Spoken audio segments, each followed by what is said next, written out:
Okay, it's time to start. Hi, everyone. My name is Joe Sergi, and this is Module 7 of my self-help kit on the Flourishing Life. This is the audiovisual component of Module 7. For more detail, read the script version of the module on Michael's website. Michael stands for the Management Institute for Quality of Life Studies. And the URL address of Michael's is miqols.org. The title of Module 7 is Flourishing Activities in Social and Leisure Life. Again, flourishing activities in social and leisure life. So let's start out by discussing the social life. We as human beings are social beings. However, saying that we are simply social being is an understatement. We are hypersocial. This means that being alone and feeling lonely run counter to our most basic human needs. We like being with people, interacting with them, and feeling connected to others. We join groups of all kinds, professional, religious, educational, sports, recreational, and familial, among many others. Social networking is very important to having a life. Becoming a member and maintaining membership in social groups is built into our genetic code. There's an interesting book by Lydia Denworth that was recently published. The title is Friendship, the Evolution, Biology, and Extraordinary Power of Life's Fundamental Bond. Denworth demonstrated that social connection with others have been recognized by well-being researchers as fundamental to public health.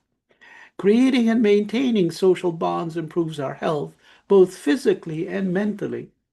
Those with strong social bonds are less likely to be depressed, more likely to be happy, and more likely to live longer. An example of a maintenance activity related to social life is attending important social functions, such as weddings and funerals, within our extended circle of friends and acquaintances. Offering support or gathering to comfort friends when they are sick or are in need is also a maintenance function in social life. Attending social events at work to ensure that you're viewed as an integral member of the firm is also a maintenance function. Flourishing in social life is about passion, excitement, and fun. Playing games such as bridge, bingo, or trivia with your friends regularly is a social activity that helps individuals flourish. The same can be said of planning outings with friends, from going out to dinner and a movie to organizing vacations. Belonging to social clubs is also a flourishing activity. Examples include a chess club, an intramural sports team, a book club, or even a yacht club. To experience eudaimonic well-being in social life, one needs not only to engage in maintenance social activities, but also, and more importantly, flourishing activities.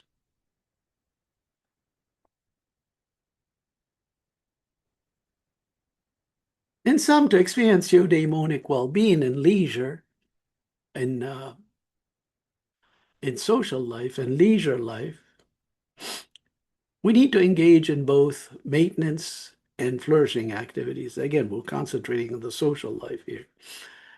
So let's see if we we understand what is social and leisure well-being. Again, we'll break down the discussion into again social and then we'll tackle leisure well-being.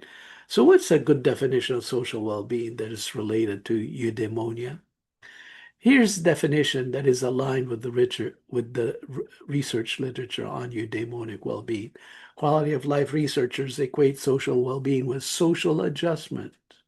As such, social well-being encompasses four constructs: social coherence, social integration, social contribution, and social actualization. Social Coherence refers to the belief that the world is predictable and understandable. An example of a survey item capturing this construct is, I find it easy to predict what will happen next in society. Social integration refers to personal beliefs that reflect acceptance in a community. An example of a survey item capturing this construct is, I feel close to other people in my community.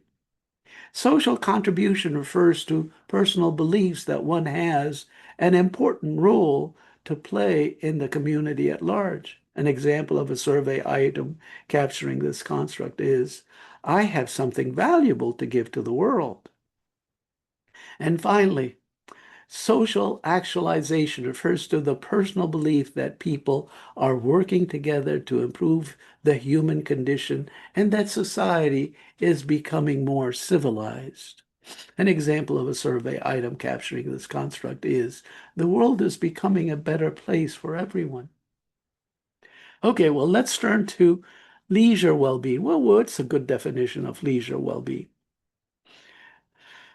Quality of life researchers have treated the concept of leisure well-being as multidimensional and involving the following constructs.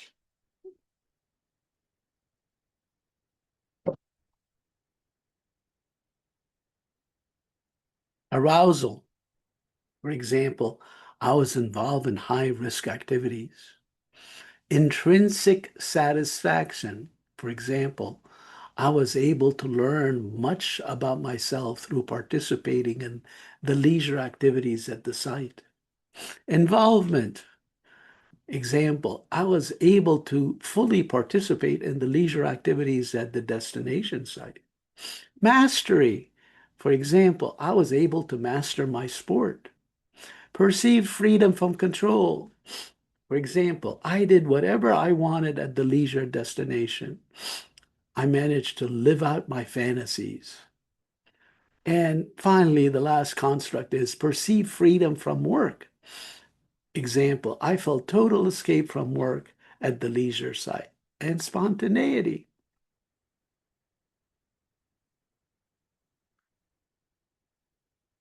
Well, again, let's exclude spontaneity for the moment.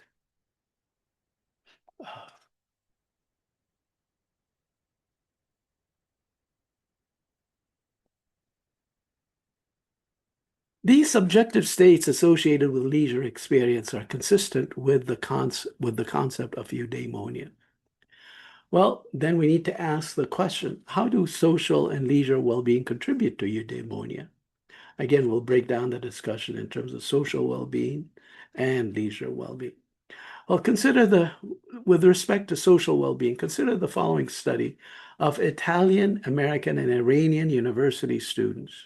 The study was designed to assess the relationship between, well, among social participation, sense of community, and social well-being. Social participation was assessed using a list of 14 items that captured the frequency of students' involvement in various forms of social activity over the last 3 months, including social, recreational, sports, political, religious, and volunteer activities.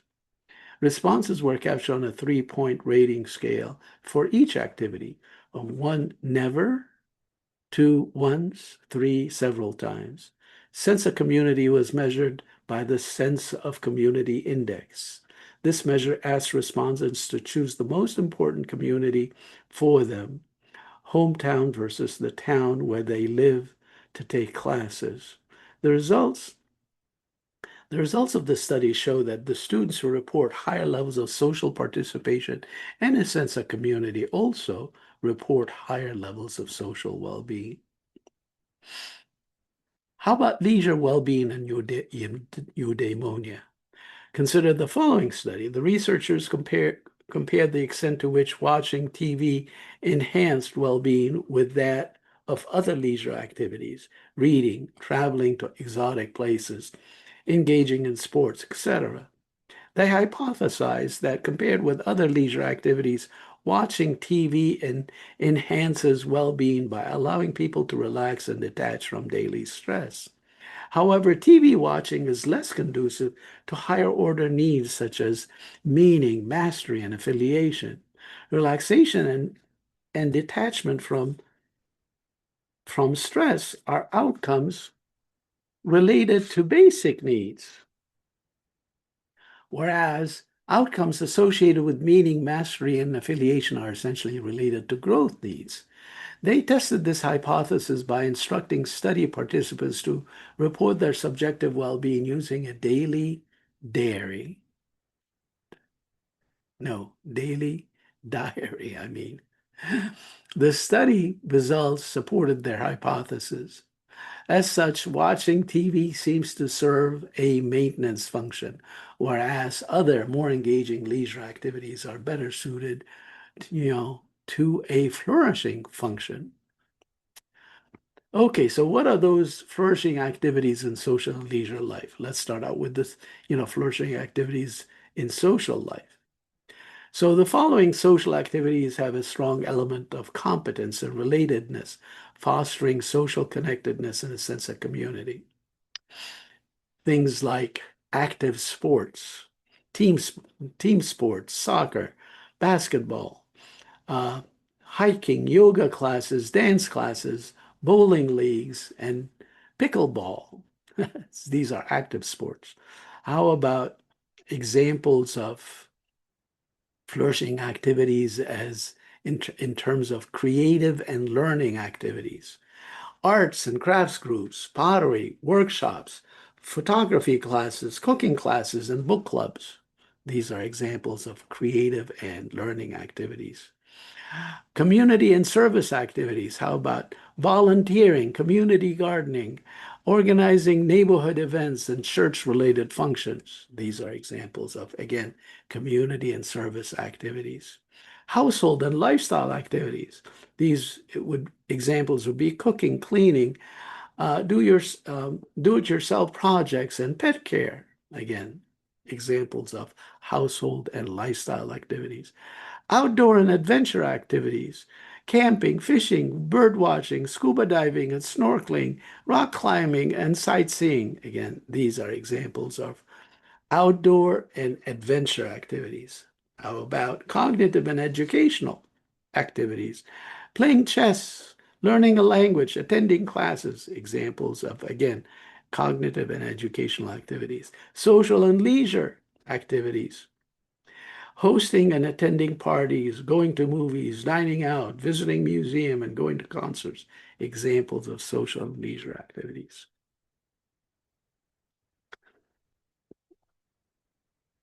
Okay. Finally, we have flourishing activities in leisure life. So the following leisure activities have strong elements of competence, personal meaning and purpose, and relatedness. Make it much more aligned with eudaimonia. Creative leisure examples would be painting, photography, knitting, writing, do-it-yourself projects, and playing musical instruments. These are examples of creative leisure activities. Cognitive learning leisure, learning a new language, visiting museums, researching, and solving puzzles.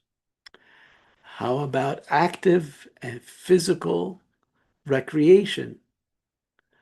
Hiking, cycling, swimming, dancing, yoga, skiing, and gym workouts. These are examples of, again, active and physical recreational activities. Passive and sedentary leisure activities would be reading books that enrich your understanding of yourself, others, and the world around you. Watching movies and shows that are enriched with purpose and meaning. Examples of what we call passive and sedentary leisure. How about nature and outdoor recreational activities like gardening, bird watching, camping, picnicking, and fishing? How about games and competition? Board games, board game nights, trivia nights, card tournaments, poker, bridge, video game meetups, and karaoke. Karaoke. How about social gatherings and entertainment types of activities? Dinner parties, potlucks, attending concerts, going to movies, and exploring local markets. Examples of, again, social gatherings and entertainment. And finally, we have online and virtual socializing.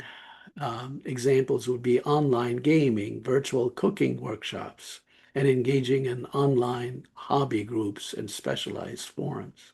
Ah, a long list of flourishing activities in leisure life. Okay, I think we covered it all in terms of, those activities in both social and leisure life. And that concludes this module. So I will close this module and see you in the context of the last module, which would be module 8. Okay, bye for now.